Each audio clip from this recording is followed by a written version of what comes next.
झारखंड विधानसभा के तीसरे दिन का मॉनसून सत्र अभी जारी है और वहीं से एयर नाउ आपको अपडेट दे रहा है।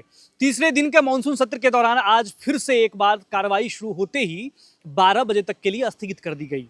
क्या कुछ हुआ आपको बताते हैं। आज सदन के अंदर अतिवृष्टि की वजह से जो किसानों का नुकसान हुआ है उस पर जवाब देना था सरकार को, और क्या कुछ उनको मुआवजा दिया जाएगा इस फसलों के नुकसान को लेकर अतिवृष्टि की वजह से, वो कुछ बात होनी थी। लेकिन जैसे ही सदन की कार्रवाई शुरू हुई तो यहाँ पर जो सत्ताधारी पार्टी है, झामुमो, कांग्रेस, आरजेडी और अन्य भी जो पार्टी शामिल है, वो एसआईआर का मुद्दा सदन में उठाने लगे।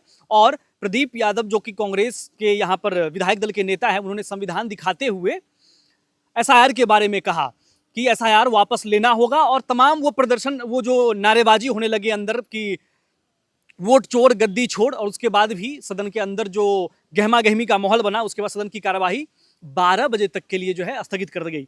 सदन के अंदर हंगामे के बाद प्रदीप यादव जो है सो बाहर आए और प्रेस मीडिया को जो है संबोधित करते हुए क्या कुछ कहा, आइए आपको सुनवाते हैं। आया है, हमें लगता है कि इस देश हित में, इस राज्य हित में सबसे गंभीर विषय है।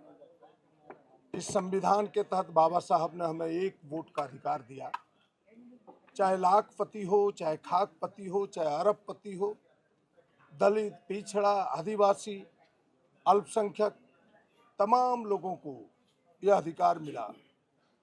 लेकिन बड़ी होशियारी से एसआईआर के माध्यम से आज ये वोट चोर लोग, भारतीय जनता पार्टी की सरकार हमारे अधिकार से हमें वंचित करना चाहता है। हम चाहते हैं कि एसआईआर को सरकार वापस ले। इसके प्रमाण सामने आ चुके हैं कि मात्र एक बिहार में 65 लाख लोगों को वोटों से वंचित होना पड़ा, मताधिकार से वंचित होना पड़ा है। और वही किस्सा वो यहाँ झारखंड में भी दोहराना चाहता है। कहीं वो वोट बोगस वोटिंग करके सत्ता पर जाना चाहता है, कहीं वोट कटौती करके जाना चाहता है। यह वोटों का हेरा फेरी, मताधिकार का हेरा फेरी, इस संविधान के अधिकार के साथ हेरा फेरी है। हम इसे कतई होने नहीं देंगे। कांग्रेस पार्टी, इंडिया गठबंधन ने पूरे देश में इस आंदोलन को प्रारंभ किया है। इसलिए आज विधानसभा में हम सबों ने विरोध किया है और हमने सरकार के सामने प्रस्ताव भी हम लाने वाले हैं कि भाई यहाँ झारखंड सरकार एसआईआर के विरोध में विधानसभा में एक प्रस्ताव ले, ताकि भारत सरकार को एक मैसेज जाए कि भाई इस प्रकार से संविधान के साथ खिलवाड़ करने वाले को झारखंड की विधानसभा बर्दाश्त नहीं करेगी।